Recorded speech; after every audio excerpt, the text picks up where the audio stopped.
The volunteer spirit has become the stuff of legend. That spirit lives within Natalie Haslam. Numerous charitable organizations benefit from her service, and her gifts of brick and mortar dot the charitable landscape. But an inner, deep-rooted spirit defines her. Natalie was raised the right way. Her father, the late Dr. Robert Leach, who was the first ophthalmologist in Knoxville, taught her you have to give back. She said a lot of her dining room table at meals was about giving back. My grandfather, she admired him so much. After he died, she said, hardly a day goes by that somebody doesn't come up to me and say, I remember what your father did for me. And, you know, when times were hard, I remember hearing stories that he would accept payment in fruits and vegetables when people couldn't pay their bills. And I think that made a huge impact on her. Her father's influence remains a constant in Natalie Haslam's life. It shows in her love of East Tennessee, her love of the University of Tennessee, her love of music, and her love of friends. Natalie is a person who never forgets her old friends. She honors friendship as much as anybody I've ever known. She is the friend that we would all hope to be, and the friend that we all seek. Her lifelong friendship with Emily Rose dates back to early childhood. Well, we grew up in Sequoia Hills, so there were many streets that we could explore, and we lived close to Scenic Drive and close to Oakhurst. We could get on our bicycles and really explore. We'd go up and down all the different roads. Sometimes we were a little bit foolish, and other times we weren't too careful, but generally speaking, we used our head and kept out of trouble. One time we had a circus, and we invited everybody we knew, and they brought a penny admission, and we had a clown. There were 4 of us, and Natalie was the ringmaster. In her house, there was a tall silk hat, so she was automatically the ringmaster. But we really hit it with popcorn balls, which is what we served, instead of anything like cotton candy. And they loved the popcorn balls. That was worth the penny. Life changed when the friends entered junior high. And looking back, it was the age where no one knew quite what to do or what to say. But we had fun as best as we could. That's an awkward age, of course. And that's when we might have dates. No one could drive, of course, but we could meet dates at the Tennessee Theater. And then we'd go over to Miller's Grill afterward. And after lunch, they'd say, bye-bye. And then we'd say, bye-bye. The friends went off to high school in Virginia, Natalie at Fairfax Hall Girls Boarding School. After high school, Natalie followed in her father and uncle's path to the University of Tennessee. And that was the plan, to go away to high school, come back to the university. Popular, Natalie was voted UT's Miss Tennessee. Beyond being pretty and popular, Natalie was driven. She managed to get through UT in 3 years. Rest of us huffed and puffed through 4. But she was determined to get on out of school. I remember Natalie, much younger years, said she was determined to never leave Knoxville. This was home. This was where she always wanted to live. And she was not going to marry someone who wasn't planning on living in right here. This was it. And she had that in her mind, and that's the way it worked out for her. Among her many friends at UT was an energetic football player who hailed from Florida. Life's highway took them down different paths, but their families remained friends. Then fate intervened. Circumstances developed so that they were together. The timing makes a difference in a lot of situations, and it just seemed a natural fit, a natural twosome when they married later on. That was nice to see. Natalie and I got married in 1976. We both had 3 children. It was kind of like the Brady Bunch. Well, it was pretty unique for me when, 3 of the prettiest girls that went to our school all moved into our house. All of my friends got a lot more interested in coming over to our house from then on. For a lady with 3 daughters, her newly blended family that now included 2 boys was a bit of an adjustment. Natalie was not used to cooking for boys and this great big kind of family. And the first night, she brought out a half pint of ice cream and put a little scoop on everybody's plate. And I said, Natalie, sweetheart, you're going to have to get more ice cream for that than these little small half pints for this expanded family. Natalie finds happiness in her ever-increasing family. And here's somebody who is incredibly classy, is a lady in every sense of the word, is somebody who is smart, interested in a lot of things, and caring. But above all that, and beyond all that, if you know her at all, you know that her heart really lies in being a mother. That to this day, if you want to see what brings her joy and brings excitement in her life, it's typically about one of her children or one of her grandchildren.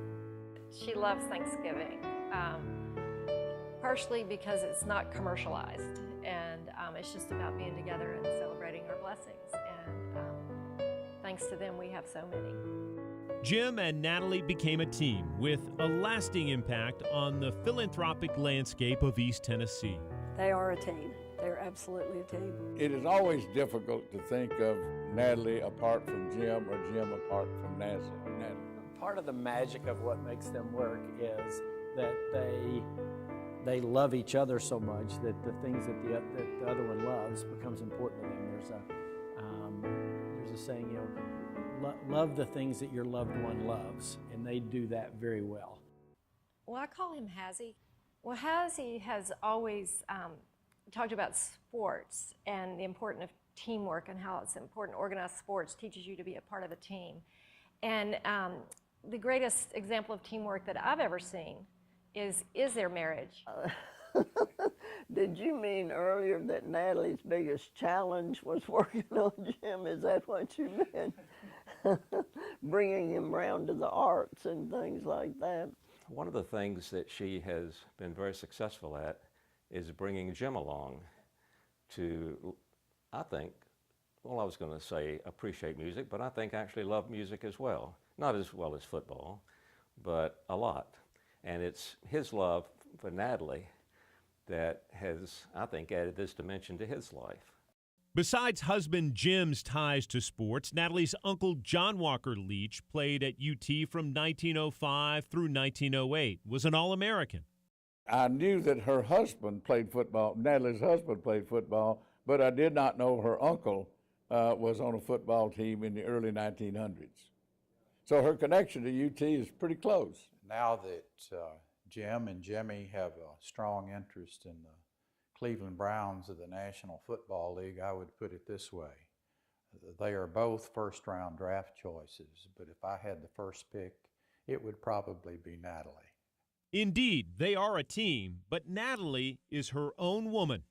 One time, Ed Bowling and I went out to Jim Haslam's office to visit with Natalie and Jim, talking about interest in a possible future gift to UT.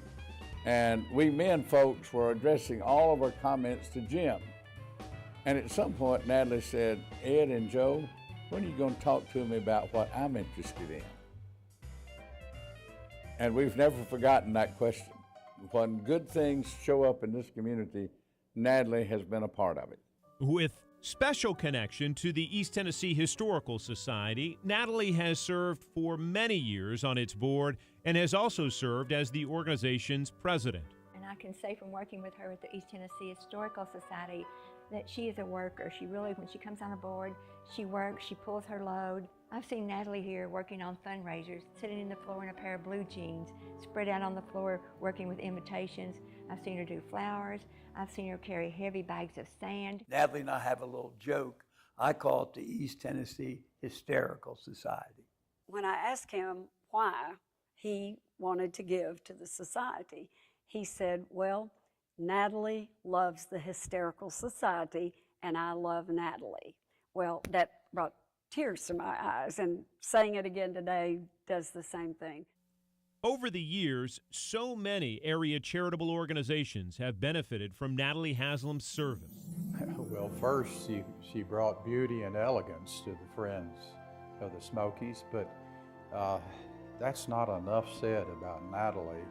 She's a brilliant woman, has excellent judgment, and I've never heard anyone say an unkind word about Natalie.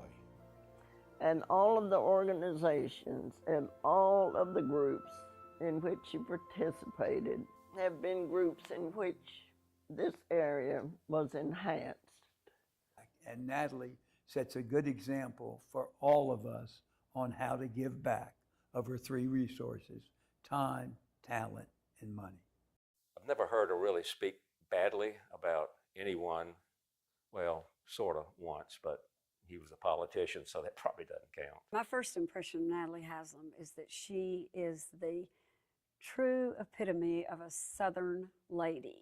She's beautiful, she's kind, she's well-mannered, she's sweet as she can be, and very generous, has an incredibly generous heart. And I just don't know what other description you could say, but she is a Southern lady. With hidden talents. She has the shrillest whistle in East Tennessee that would stop a train. Above all, Natalie is caring. Natalie had a kindness that really maybe people didn't see right away, but after her mother died, for instance, she called on different friends of her mother and just say, hello, I'd like to come by. And then she'd take a plant or some spring flowers or maybe some muffins or whatever and go by and visit with her mother's friends. And I always thought that was such a kindness, because I might think to do that or think it would be nice, but she did it. And she took the time and she had something in her hand, and I've always thought that that type of activity was very kind, and it doesn't always show sometimes with Natalie. She doesn't tell everybody, well, I went to see my mother's friend. She just did it. Natalie is a lot of things, but one of those is she is an East Tennessee person. But it goes beyond that. It goes to a love for the Great Smoky Mountain National Park, and a love for the University of Tennessee, and a love for the city of Knoxville. It was her time, and it was time for us to let her know what is in our hearts and how we feel about her. And it's time we honor a woman, and you are the one that has to be the first one.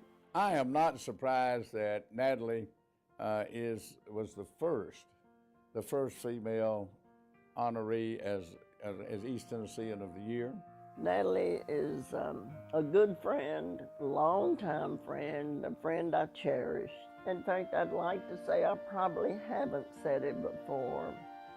To Natalie herself, I'm really very proud of all that you've done. You've used your good traits to the fullest, and I admire that.